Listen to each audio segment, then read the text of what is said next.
आज हम विचार कर रहे हैं योगी के लक्षण पर। ठीक है ना, हठ योगी के लक्षण पर। योग मतलब उस परम तत्व से जुड़ने का माध्यम। ठीक है ना, और योग की कई परिभाषाएं हमने करी हैं।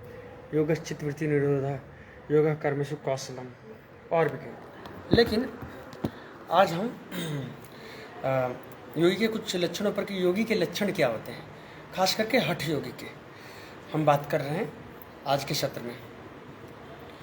तो ऐसा है कि हठ योग प्रदीपिका के अनुसार काया से कृष्टा कांतिस्तता, मतलब काया की कृष्टा होती है। योगी कभी भी फैटी नहीं होगा, क्योंकि जब भी आप योगाभ्यास करोगे, जब भी आप आसन, मोर फ्लेक्सिबिलिटी, बेसिक्स की मैं बात बता रहा हूँ। असल में योग शुरुआत आसन से नहीं होता, प्राणायाम से होता है। ठीक, शुरुआत का मतलब है एक आसन तो आपको सिद्ध करने की ज़रूरत ही है, ज़रूरत तो है ही। उस जगह से निश्चित भाग लो जहाँ पर एक आसन में कोई घंटे भर भी न बैठ सकता। समझ लेना इस बात को, है ना। सबसे इम्पोर्टेंट जो चीज़ है वो है आपकी आसन की सिद्धि। एक आसन में बिना हिले डुले बैठना। आप किसी से बात भी करने जाते हो, बैठने भी जाते हो, तो उसके पोस्चर को देखो, स्पाइन सीधी है या नहीं है ना। और जितनी देर आप बैठे हो, बार बार पोस्चर तो नहीं बदलता। ये सिंबल है, ये लक्षण है। ठीक है ना, क्योंकि चार आसन आपको फ्लेक्सिबिलिटी के दिखा, वो योग नहीं, समझ रहे हैं। ठीक है, स्वास्थ्य के लिए थोड़ा ठीक हो, लेकिन वो योग नहीं है। साधना के जगत में उसका कोई विशेष मूल्य नहीं है। दूसरा, काया से कृष्टा। काया की कृष्टा होगी ही जब भी हठ योगी प्राणायाम करेगा, तो उसकी काया जो है स्थूल नहीं रह सकती है। लेकिन दूसरा ही लाइन ये है कि दुबलापन में और काया की कृष्टा में फ़र्क होता है, याद रखना। दुबलापन का मतलब ये है कि आपको कोई कमजोरी हो, बीमारी हो, परेशानी हो, समझ रहे हो, वो एक अलग चीज़ है ना। वो कांति होती है, आपके चेहरे पर एक ओज होगा, एक तेज होगा, आपके शरीर में एक प्रकाश, जिसको कांति कहते हैं, वो अवश्य योगी को होता है। बीमार की तरह नहीं दिखता, समझना इस बात को। तीसरी स्थिति नाद का प्राकट्य, मतलब नाद ध्वनि है, उसमें उसकी गति होने लगती है अपने आप। सीधा सुन लेना ही पर्याप्त नहीं है, समझना। उसके कई स्टेजेस हैं, और किस स्टेज में कौन सी क्रिया करनी है, कब रुकना है, कब किस चक्र पर ध्यान करना है, इसका भी विशेष महत्व है ना।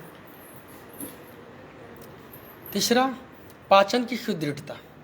पाचन जो है, योगी का पाचन बहुत ही अच्छा होता है। वो कम खा के भी रह लेगा, और ज़्यादा भी खा ले तब भी उसको कोई दिक्कत नहीं होगी। चौथा, मल और मूत्र की कमी। उसका ऐसा सिस्टम होता है, समझ लो, है ना, कि बहुत ही मल का निर्माण कम होता है। अगला लक्षण यह है कि शरीर से सुगंध का आना। निश्चित ही जो योगी है, योग का अभ्यास कर रहा है, उसके शरीर से सुगंध निश्चित, ऐसे दुर्गंध आता है। और ऐसे धीरे धीरे स्थिति ये हो जाती है, तुमको आश्चर्य होगा कि योगी के मल मूत्र से भी सुगंध आने लगती है, पसीने से भी, हर चीज़ से। आँखों का स्वच्छ हो जाना, है ना, और बहुत तेजस्वी हो जाना। आँखें जो हैं योगी की मूल बात है। आँखें बिल्कुल स्वच्छ, शक्तिशाली और तेजस्वी हो जाती हैं, क्योंकि ज्यों ज्यों ऊर्जा एक खास स्थिति में जाती है, आँखें अपने आप ही स्वच्छ और शीतल और तेजस्वी होती चली जाती हैं। ये आप हठ योग प्रदीपिका में पढ़ सकते हो, ये योगियों के लक्षण हैं। श्वास का धीमा हो जाना, श्वास अपने आप आपकी रुकने लगेगी, धीमी रहेगी। घंटों घंटों योगी होते हैं, उनकी पलक भी नहीं झपकती, पलक भी कम झपकती है।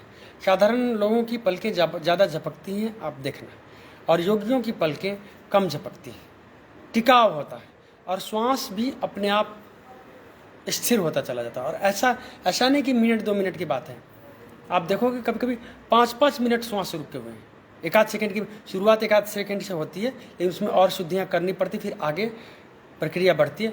5-5 मिनट तक आप देखोगे, 7-7 मिनट तक देखोगे, न पलक झपकी न श्वास आई गई। तो ये योगी के लक्षण हैं। आज इस पर हमने विचार किया। किसी ने कुछ पूछना है, कहना है? ठीक है, तो आज का सत्र हम फिर समाप्त करते हैं। आज के सत्र में हमने बात की कि योग का क्या लक्षण है, योगी के क्या लक्षण है। आगे के सत्र में फिर हम मिलेंगे। Do have any question? नहीं? चलो फिर आज का सत्र हम समाप्त करते हैं। कल फिर हम इसी समय पर किसी और विषय को लेके बात करेंगे। ठीक है? ठीक है, धन्यवाद।